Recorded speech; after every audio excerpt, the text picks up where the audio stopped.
morning. It's a real pleasure to be here. I want to thank my good friend Fred Freelo. Thank all of you for coming out on this beautiful but cold morning.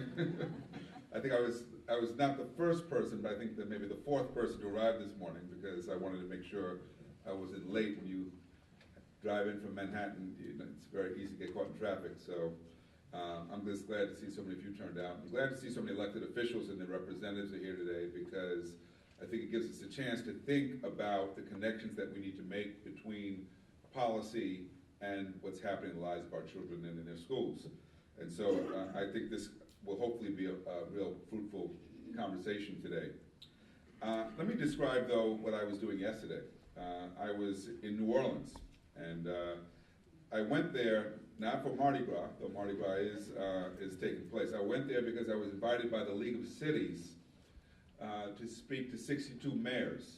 To go to the mayors in New Orleans instead, because I felt in many ways that was more important. Not that it's not nice to go to the White House, but the fact is that the mayors are ultimately the people on the front lines who have to figure out how to solve these problems. I often say that being, and forgive me to the other elected officials here, a lot harder to be a mayor, especially of a major city, than to be a member of the state legislature. Mostly because you can't pass the buck as the mayor. I know that from having served as chief of staff to the mayor of Berkeley while I was a graduate student. And I knew, particularly because we were in the midst of the crack cocaine epidemic, that those are issues you can't just dodge. You've got to figure out how to respond, what to do, and they're not simply crime issues, but they are issues related to social welfare and public health, and all the complexity requires that you think creatively and strategically about how to approach them. So in my remarks to the mayors yesterday, I tried to convey the importance of them not thinking of homicide as a police matter. Now, I was on a task force that was organized by the Centers for Disease Control in the early 1990s, headed by Louis Sullivan, and we got the Centers for Disease Control to declare violence as a public health issue. And the reason why that was as important is because if we simply respond to a crime issue, we didn't have the tools to really address the causes. As we know in many social issues, and it's true in health for sure, if you only respond to symptoms but don't address underlying causes, the problem never goes away. And I would say that for many social problems we face in America, we tend to only respond to the symptoms. If you read the other front page story on the Times today, it's about heroin epidemic in Vermont. And the police there are saying we've got to respond to this as a health crisis, not simply as a law enforcement matter. But I try to raise this issue, particularly about the status of African American males, because I said that homicide rates are only part of the problem. The other part of the problem is the high levels of unemployment, the high dropout rates, the high and rapidly rising HIV rates, the high levels of substance abuse. That is, when you start to put it together, what you realize you're dealing with a syndrome that you can only explain by deep despair, by a lack of hope. And that unless we address this systemically, unless we think creatively about how do we create genuine opportunity to more of these young men, we're going to continue to see lots of them die and end up in our prisons. And I also encourage the mayors to realize that this is not a black male problem. Because if we define it as a black male problem, we'll never solve it. It's an American problem. Because when you incarcerate this many people, as we do, over 2 million in America, more than any nation in the world, even if you don't care about the people, you should care about the cost. Because every dollar we spend to incarcerate is a dollar we don't have for health care, education, roads, and everything else. We are suffering under the burden of our high incarceration rates. And very few of our policymakers in the country have even acknowledged it as a problem that we need to think differently about. So because the mayor's on the front line, I encourage them, they have to lead the way in thinking differently about it, in approaching it differently. In thinking about how to not only bring jobs, but also how to change the way schools function, because right now, rather than our schools being a source of hope, our schools are actually feeding the problem. Who do we incarcerate? Disproportionately those we fail to educate. Spend time in our nation's prisons. What do you find? Not only large numbers of people who dropped out of school, but also who can't read, who have IEPs, right? That is, who are technically learning disabled, and in many cases, mentally ill. We're not very good at prevention in America. And so in many ways, African American males are simply just the canary in the mine. That's the slogan, that's the term that Lonnie Guinier, the law professor, used. And so some of you know that metaphor. The miners would bring the canary down with them so they would know when the oxygen was running out. If the canary starts to suffer, it means it's time to get out of the mine. Well, African American males have been suffering for a while in America, but we keep responding to it as though it's a black male problem, not an American problem. So I give the president credit for naming it, because I know, think about the risk he takes in even doing that as an African American president.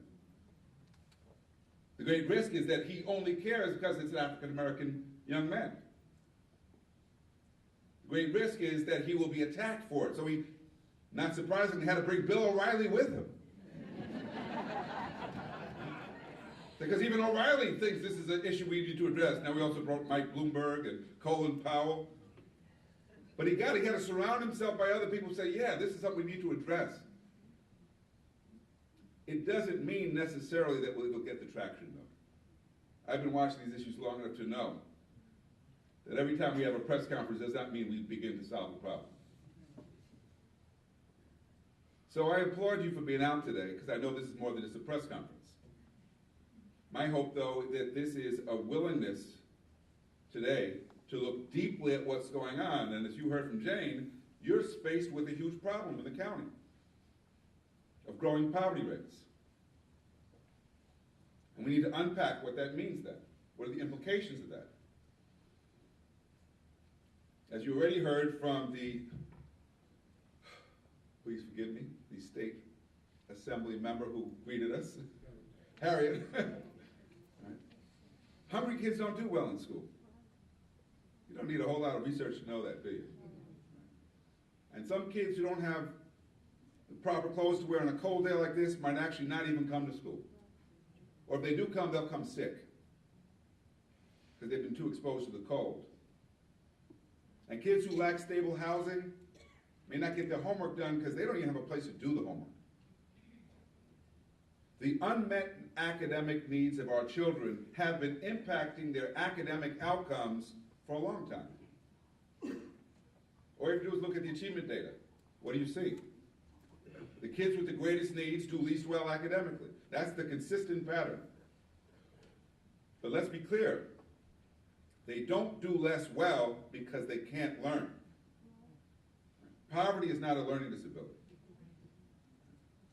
And that's the part we need to really hammer in, because I think too often we have rationalized certain patterns of failure, certain patterns of disparity in achievement and academic outcomes as though something were wrong with the children or their families.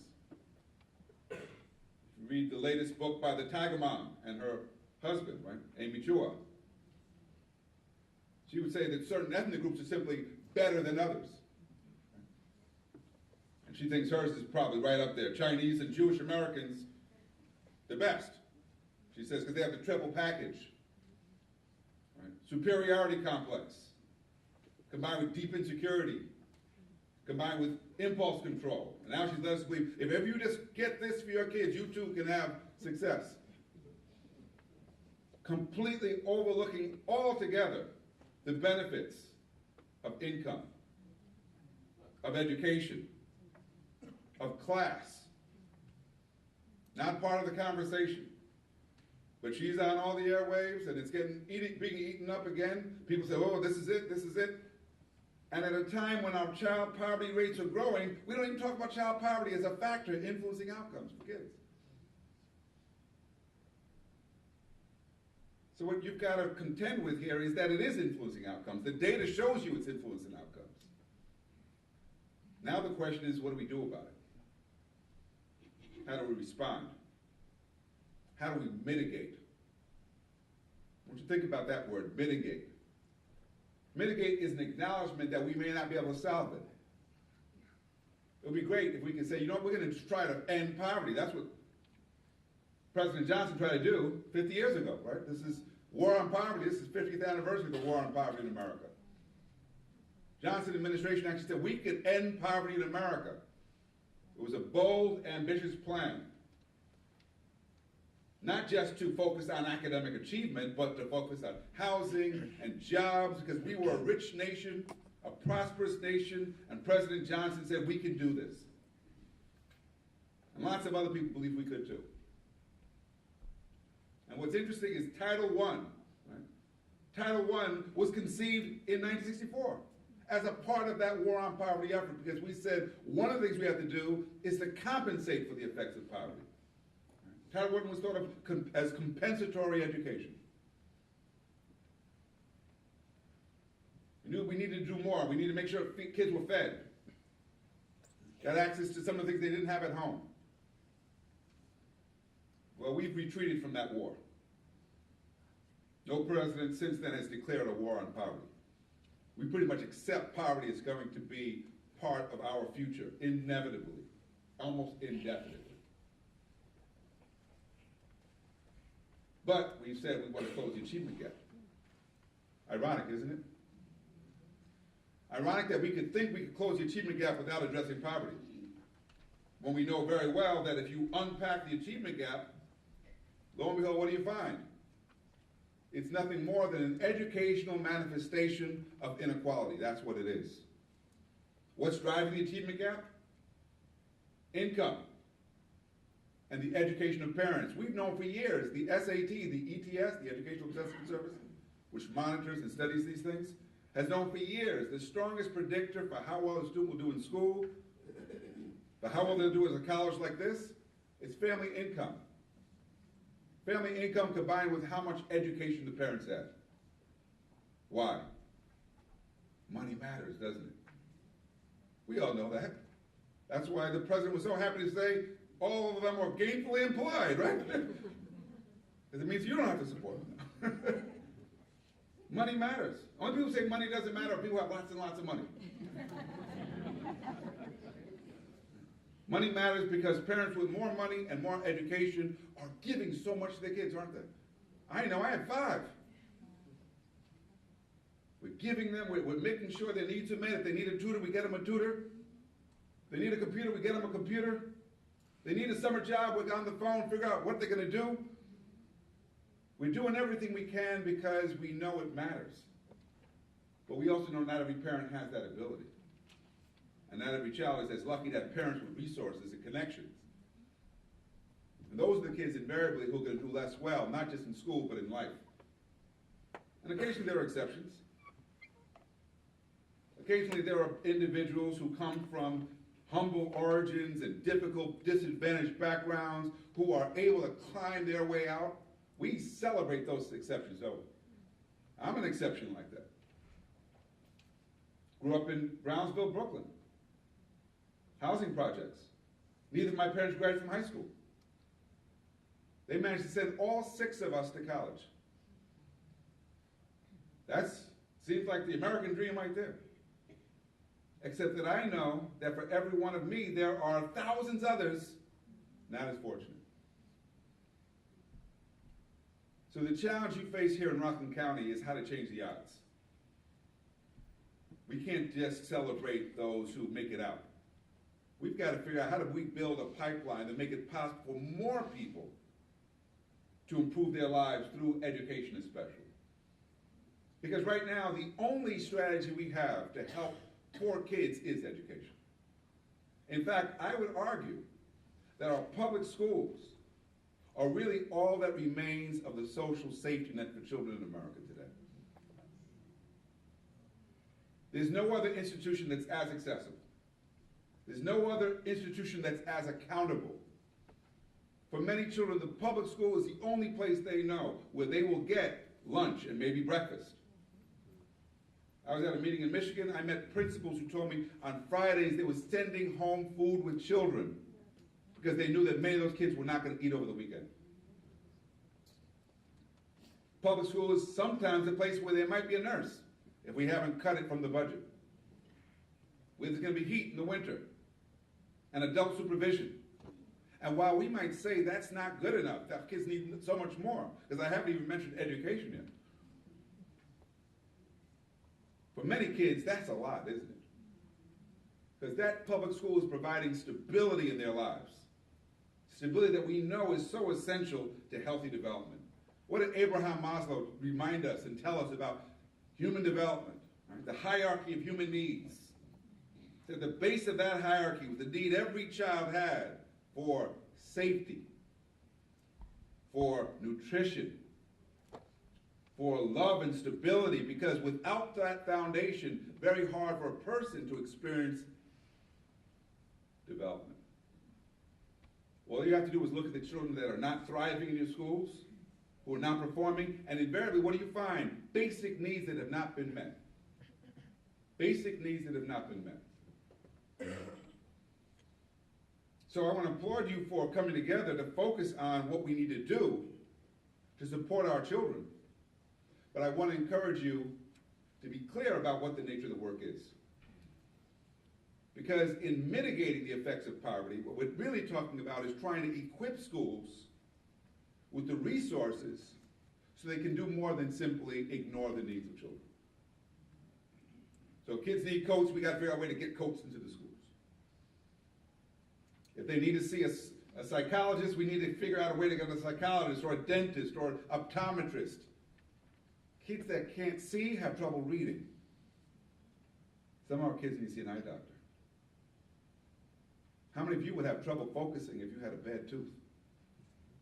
A lot of poor people have bad teeth. These are basic needs that impact development. And so we've got to be creative, because the fact is that we still live in a rich country. Even with our rising poverty rates and our growing inequality, we live in a rich country, don't we? Sure we do. Look outside in the parkland and see all those beautiful cars out there. Our challenge is to figure out how to get the money from the people who have and get it to the people who don't. And yes, that's partially what policy's got to do through taxation. But sometimes we got to get even more creative, because it's not enough. And we've got to figure out, how do we build partnerships then between schools and clinics, and between schools and universities, and between schools and other kinds of services, so that children's needs can be met, because you can't expect schools to do this all by themselves. Too often that's what we do, isn't it? We blame the schools for problems that schools can't solve. Schools that don't have the resources, schools that are overwhelmed by student needs, guess what? They're almost always failing schools, aren't they? Aren't those always the schools with the lowest achievement or the highest dropout rates? Guess what? Blame and humiliation is not an improvement strategy in schools. We've tried that one, haven't we? We write them up in the paper and say, it's a failing school. I want everybody to know. Failing school. Mike Bloomberg took a step further. We're going to shut them down. Close them. Closed over 160 schools during his 12 years as mayor. What he forgot is that his job was not to close schools, it was to improve schools. He had no way of guaranteeing that the kids who'd been displaced by those closed schools would actually go to better schools. In fact, in many cases, they went to worse schools. We've got to do more than simply pressure and blame. We've got to figure out, how do we build capacity in schools so that schools are going to be better able to meet the needs of the children they serve. Equity is at the title of this conference. We need to recognize, what does equity mean? Equity means that not all kids are the same. That's what it means. Equity and equality are not the same. Equity is about understanding the differences and responding to the differences. I would bet you every parent here understands equity if you have more than one child. If you have more than one child, you already know they're not all the same. Not all the same. I have 5, I told you. My first one walked at 9 months. I was very proud, as if I had something to do with it. The 4th one didn't walk till 15 months. We thought maybe she's never going to walk. Got really good at crawling. But she's walking around fine now. They're all walking around fine now. Even if they don't achieve average yearly progress in walking. Because most pediatricians will tell you average yearly progress is at odds with what we know about child development. Too bad our State Department of Education doesn't know that. Not all children read at the same pace or learn to do math at the same pace.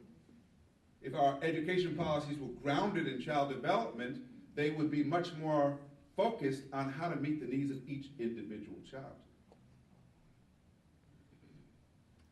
And those needs include the non-academic needs and the academic needs. They would also focus on how to make sure that schools that are serving poor children get the resources they need to meet them. And here I'm talking not simply about those services, but also about the academic part. Part of what's wrong with what we've been doing, and sorry, you're the only one here from the region, so I got to pick on you today, Mr. President. And it's not just New York, we see it throughout the country because it started with the federal government, No Child Left Behind. We've been fixated on achievement. And I understand why. We need to make sure there is real evidence that kids are learning. We need to make sure our kids are prepared for college. We need to make sure that we are, in fact, preparing the next generation for the jobs of the future. It's all very important. But in our narrow fixation on achievement, you know what we've ignored? How to get kids excited about learning. How to get them excited about learning. Think about the difference. When you fixate on achievement and getting them to pass a test that the state's going to use to judge the child and judge the school, what is that message to the teacher? Focus on that test. And now what? So now anything that's not on the test becomes irrelevant. It's irrelevant because we got to get those scores up. Guess what? Art's never on the test. Got a lot of schools getting rid of art. Music's certainly not on the test. Get rid of music too. Phys ed, not on the test. 1 day a week, that's enough. Even though child obesity, #1 health challenge, particularly among poor children, who needs recess? Who needs phys ed? But let's be clear, who does that happen to? Poor kids. Middle class kids are getting music and art and PE and gymnastics and their teeth fixed. They're getting everything. Poor kids who get that narrow, scaled-down education. I go to schools where they're getting double-period literacy, double-period math, no recess, no PE, no music, no art. What kind of school is this? I saw a study recently that said that eating lunch was good for test scores. I said, thank God. Thank God. They might take lunch too. Our kids need a well-rounded education. You know what's crazy about this? Up until the early 1960s, every kindergarten classroom, just about in America, had a piano. And every kindergarten teacher knew how to play the piano. You know why? Because we understood way back that music was a foundation for learning. It still is. It still is. What do our kids do if they are at home working? They usually listen to music while they're working, aren't they? We have completely lost what it means to get kids motivated and engaged about learning. So when you ask a student how was school today, what's the most likely thing you're going to hear? Fine. I hope they say fine, not that it was boring. Not that it was boring. And even our best students, you know what they learn to do? They learn to become teacher-proof. Right? They learn to put up with it well. because they're so fixated on the goals, but then they got a whole bunch of other kids, they're not putting up with it. They're too bored, so they get distracted. And sometimes they stop wanting to come at all, especially if they're not treated like we want them to be there. So we not only need to think about how to bring the services into our schools, we need to think about how do we make school matter again to kids? How do we make it a place that's meaningful? How do we make it a place that's relevant? How do we create schools where kids will be excited about learning? You know what? It's a lot easier to teach a child who wants to learn, isn't it? Than to force feed a kid. In fact, guess what? A kid who refuses to learn, you can't teach them. I've tried it a few times. And even if you threaten to punish them, if they refuse, can't do it. So we need to flip the switch and we need to go back to, okay, how do we get them engaged? How do we build on that natural, intrinsic desire to learn that shows up in every single child? Autistic children, dyslexic children, all children can learn and do learn when they're small. They learn through imitation. They learn by putting things in their mouth. They learn just by observing the world. And we need to ask, how do we make sure that continues when they're in our schools? But here's one of the problems. The way our children learn is at odds with the way we teach them. And in too many of our schools, we expect the kids to learn the way we teach, and if they can't do it, we blame them. Guess what? We're the professionals as educators. Our job is to teach the way they learn. How does a child learn to play a new software, a new video game? Anybody ever see a kid play a new video game? How do they do it? They get a lecture and say, I need to get a new lecture on this video game so I can figure it out. No, they put it in and they figure it out and they start through trial and error, and maybe if need be they'll call it on the phone and call someone who's got it. But they're working and learning, and you know what's interesting about video games? You get to learn from your mistakes. You die and you come back, so I'm going to come back again. And you play, and you know what else you learn? Mastery. Because once you master the game, you're ready for something else. Guess what our kids don't learn in school? How to master anything. Even our best students really master things. We don't focus on mastery. We focus on whether you passed. We focus on whether you cover the material. We don't look for depth of knowledge. And we certainly don't spend enough time teaching kids how to learn from their mistakes. Think about this. Most of what our kids learn in school, they will forget.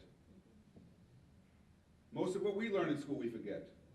The only part you remember is the parts that you keep using, unless you really have a really powerful memory and you're good at trivia.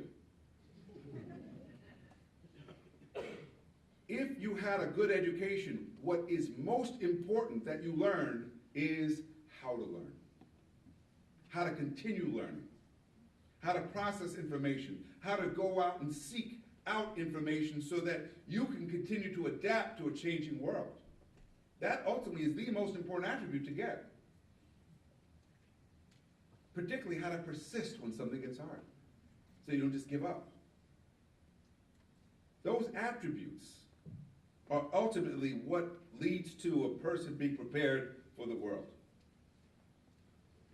So we have to then ask ourselves, is that what we're teaching our kids? What are we teaching our kids? How do we know they're ready for the world? I will bet right now, if I were to ask the college president here, how many of his kids coming to this school each year have to take remedial courses? What percentage of your freshmen have to take remedial courses? 50%. It's disgraceful. What does that mean? It means that their high schools did not prepare them for college. That's what it means. So they're basically repeating that high school year education, and they don't get credits for that, do they? And guess what? Some of them, when they have to do that, get discouraged. They say, you know what? I've been at this for 2 years now, and I have got no credits. I'm done with this. So instead of education being a pathway out of poverty, education becomes implicated in the reproduction of inequality. So we got to do this stuff differently. We got to really start focusing much more on mastery, less on passing.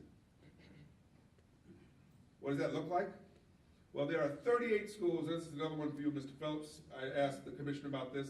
There are 38 schools in New York State that have a waiver from the state to do performance assessment.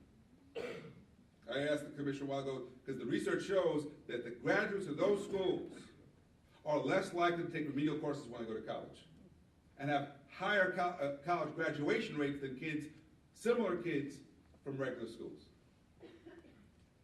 You know what's different about performance assessment? Is you actually have to demonstrate what you've learned. So go to a school like Urban Academy, or the school my daughter went to, School of the Future in Manhattan, a public school that does performance-based assessment. Every student does an exhibition in every grade of high school. And they work on that exhibition with the teacher all year long. And they work on it through revise, resubmit, revise, resubmit. So in 9th grade, she was doing her history exhibition. And she chose to do it on the Roman and the Inca Empire. She wanted to explain how these empires rose, why they eventually collapsed. She had to understand the economy, politics, history, culture, religion. She had to have multiple sources. By the end of 9th grade, she's produced a 25-page research paper. And then, not good enough to write the paper, now you have to present the paper to teachers, students, and parents. And only 3 grades are possible. Distinction for people who really got it. Competence for people who kind of okay. And do-over for those who didn't get close enough. Failure not an option. Now the kids who have to do over really get mad because they know that means summer's going to be spent rewriting and redrafting. But it's not simply about raising the standards. This is another one, Mr. Phillips. It's not simply about raising the bar, like we're going to do with the Common Core. It's about helping kids figure out, how do I get to that standard? Where's the support to get me there? So guess what? At School of the Future, special ed kids have to do the same exhibitions. English language learners have to do the same exhibitions.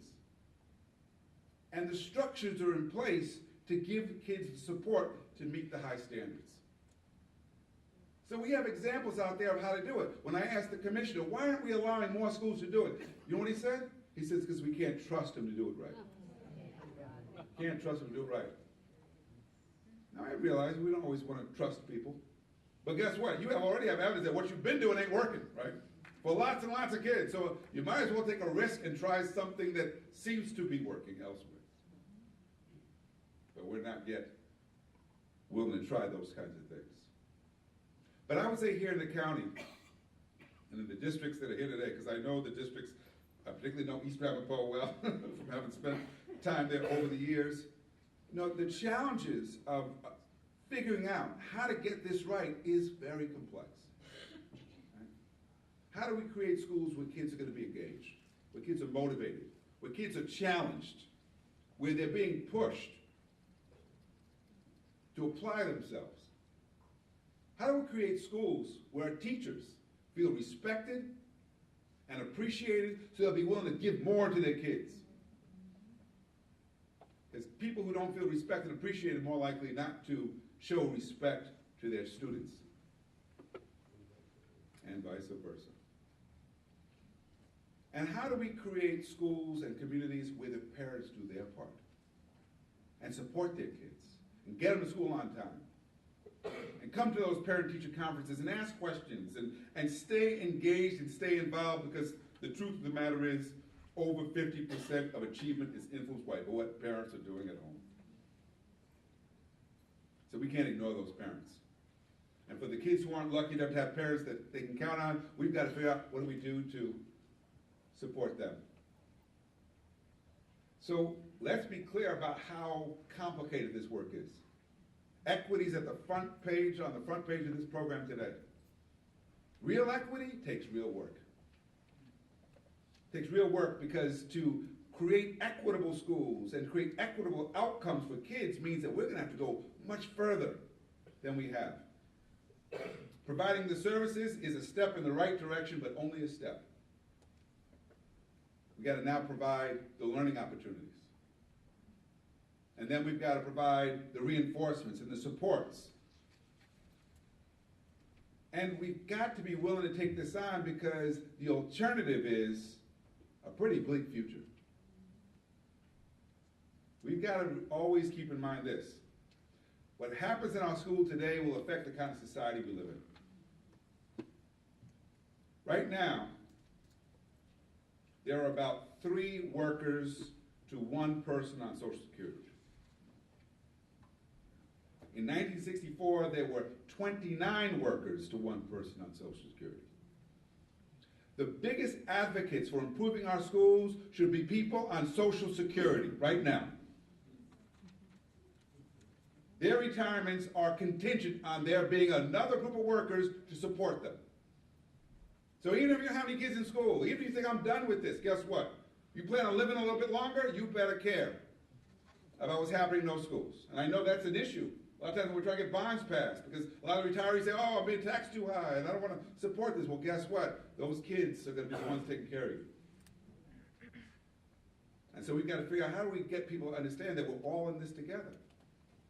This is not about those kids and those people. This is about us and our future. And so as leaders in this community who are here today, I encourage you to make sure that as you speak about it, you speak about it as something that all of us have responsibility to step up to. Because the future of what happens in this county, in this state, in this country will be determined by what's happening in our schools. I believe we can do far better than we do now. I believe that because there are schools that are showing us what's possible. And I'm sorry I haven't spent some time describing those because they're inspiring. A school like Brockton High School in Massachusetts, the largest school in the state, the only high school with over 4,000 kids to get a level 1 rating from the state of Massachusetts, which is the highest performing state in the country. They did something radical several years ago. They decided, you know what they had to do? Teach those kids to read instead of doing test prep. And it works. Every teacher is a teacher of literacy at Brockton High School. PS 28 in Bedford-Stuyvesant.